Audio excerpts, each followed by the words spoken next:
Bom, nesse segundo bloco, nós vamos começar a falar sobre a resolução da sociedade em relação a um sócio. Você sabe que essa sociedade, muitas vezes, ela inicia-se com um número de sócios, mas esse número de sócios nem não permanece necessariamente da mesma maneira. Vamos falar primeiro do artigo 1028. E eu acho que eu já falei isso para vocês em sala de aula, há um erro crasso quando você vai fazer os contratos. Isso por quê? Os contratos de constituição de sociedade. Porque quase sempre, para não dizer sempre, e tem uma cláusula lá que diz assim: essa sociedade continuará, em caso de morte de um dos sócios, a sociedade permanecerá ou continuará com seus herdeiros. Isso é um erro muito grande, porque nem sempre os filhos assimilaram os poderes que os pais tinham, nem sempre os filhos assimilaram o caráter que o pai tinha, nem sempre os sócios remanescentes têm afeto societate com os herdeiros, com mulheres, com filhos. Então o correto mesmo seria o contrário, como é lá nas outras sociedades. Em caso de morte do sócio, extingue suas cotas, entrega-se o resultado para os seus herdeiros. Agora, é claro que se os sócios quisessem ou quiserem, os sócios podem continuar juntos. O inciso 1, 2 e 3 fala isso. O artigo 28 fala assim: a sociedade vai, no caso de morte, ela vai liquidar as cotas do sócio, salvo-se, se o contrato dispuser de forma diferente, que é o que geralmente acontece. Geralmente os contratos vão lá, os contadores, na hora de fazer o contrato, diz que a sociedade continua com os herdeiros do sócio falecido. Se os sócios remanescentes optarem pela dissolução da sociedade, muitas vezes o sócio que morreu era detentor de maior parte do capital, o sócio tinha 90%, aí os outros sócios que só têm 10% não dão conta de tocar a empresa sozinhos. Eles teriam que comprar os 90% dos herdeiros ou receber os herdeiros. Digamos que eles não queiram nenhuma coisa nem outra, que eles não queiram receber os herdeiros, mas eles também não têm dinheiro para comprar, então o caminho não tem outro senão dissolver a sociedade. Por último, o inciso 3º, que aí fala, né, que se o sócio quiser, pode proceder à substituição dos herdeiros, pela substituição do sócio pelos herdeiros, e a vida continua com os herdeiros, né? Também é importante lembrar do artigo 1029. Eu vou dar 2 exemplos do artigo 1029 para você poder entender melhor essa história. Vamos então dizer que está ali o Isaac, está ali a Adelana, está ali a Kelly, e os 3 são sócios. O contrato é feito por tempo indeterminado. Ora, se o contrato é por tempo indeterminado, qualquer momento que a Adelana quiser sair, ela pode fazer isso.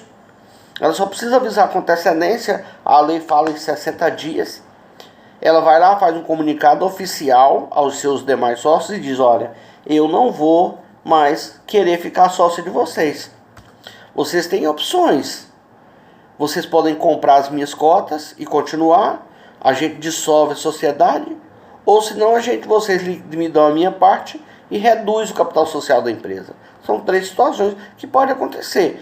Se os sócios vão dizer: mas você é dona de 80% do capital, Adelana, nós não temos condição de comprar os seus 80%. Aí ela vai dizer: então, o caminho é dissolver a sociedade. Não, mas a gente não quer dissolver a sociedade. Então, arruma outro sócio para ficar no meu lugar. Mas não, a gente quer ser sócio, é seu. Fica difícil, né? Nos reporta aquela historinha lá da vizinha da minha avó, que dizia que amava o marido, que o marido tinha que amá-la também, né?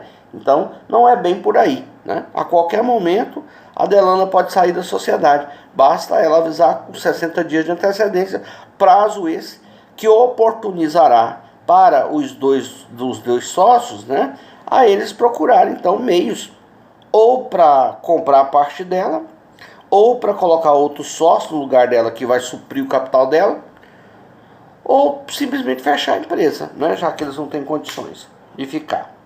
Esse é o primeiro exemplo, onde a sociedade é por tempo indeterminado. Ah, mas agora eu vou dar um outro exemplo que fica um pouco mais difícil, porque agora a sociedade é por prazo determinado. Então, vamos dizer que a Clarice foi lá e junto com a Dilma, junto com o Carlos, fizeram uma sociedade.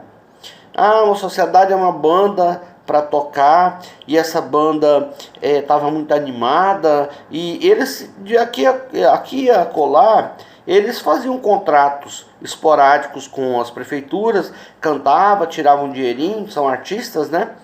Tiravam um dinheirinho ali, era bom, mas aí a prefeitura começou a dizer, olha, nós precisamos de um contrato, então vocês precisam de uma empresa, né?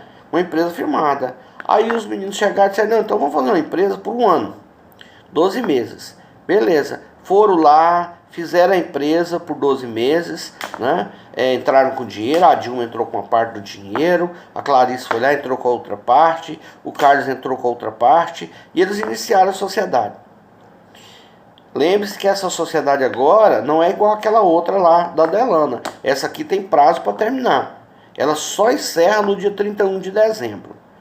E aí começaram a fazer shows, foram ali para o Piauí e ficaram lá 3 meses fazendo show. Quando voltou, a Dilma chegou e falou para a mãe dela, falou, não quero mais fazer show com esse pessoal não. Eles bebem muito, eles usam droga e eu realmente não quero mais mexer com esse negócio com eles não. Só porque tem um empecilho agora para a Dilma. Ela firmou um contrato por tempo determinado. E aqui diz assim, ó, que numa sociedade por tempo determinado, você só sai antes do prazo se você provar judicialmente justa causa. E esse é um grande problema da justa causa. Porque o que é justa causa? É claro que neste exemplo que eu estou dando, é muito clara a justa causa, né? Mas ela está ligada ao exercício da atividade empresarial, ela está ligada ao exercício da atividade societária, ela não está ligada necessariamente às pessoas, né? E aí vamos voltar para um outro problema, né? Mas e se não fosse exatamente isso? Infelizmente, né, o nosso tempo é muito curto, então não tenho como dar todos os exemplos que eu gostaria, detalhado. Mas se fosse duas sócias de um salão de beleza e uma sócia descobrisse que a outra estava mantendo um relacionamento extraconjugal com o marido dessa primeira, a sociedade é para durar 2 anos. Aí no 6º mês da sociedade, a sócia A descobriu que a sócia B estava mantendo um relacionamento extraconjugal com o marido dela. Eu não vejo aí a incidência do artigo 1030, do artigo 1029. Eu não acho que seja justa causa, não. Não acho que isso tenha qualquer relação com a sociedade, né? Por outro lado, vai ser bem complicado ficar 2 anos assim, né? Com uma pessoa assim, né? Vamos falar do artigo 1030. O artigo 1030 diz o seguinte, que o sócio pode ser retirado da sociedade mediante um procedimento. Agora, é claro que esse procedimento, o sócio precisa se defender. E ele está ligado diretamente à sociedade. Eu gosto muito de um exemplo que eu cito em sala, que é o caso do sócio que começa a se envolver com uma religião específica, começa a destratar os clientes da loja, ou começa a incomodar os clientes da loja, né? Começa então vamos dizer então que o Isaac e o Kaique eram sócios. Aí o Isaac começa a frequentar lá uma seita, e nessa seita lá, o líder da seita tem um negócio de dar um copo com água e fazer um benzimento. Aí toda vez que chega um cliente lá na loja, o Isaac quer fazer o mesmo, o cliente da loja se assusta com aquilo, né? E isso está ligado diretamente à sociedade. Sócio que furta, né? Sócio que desvia patrimônio, sócio que usa o bem da empresa para interesse particular, sócio que coloca em risco o exercício da sociedade. Todos esses podem ser dissolvidos da sociedade. E fala também sobre incapacidade superveniente. Alguém é obrigado a permanecer casado com alguém se essa pessoa fica incapaz? Não, professor. Moralmente, talvez as pessoas venham questionar, às vezes venham até criticar, mas do ponto de vista prático, isso não é necessariamente algo que é condenável, não. Então, para todos os efeitos, quando isso acontece, né, quando essa relação acontece, prova-se justa causa, os sócios remanescentes têm direito de excluir o sócio faltoso.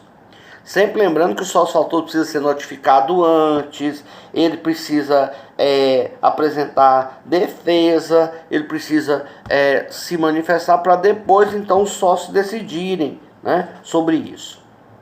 Lembrando também que para dissolver esse sócio, você precisa fazer aquele levantamento contábil, que é um levantamento contábil especial, que é feito para esse momento.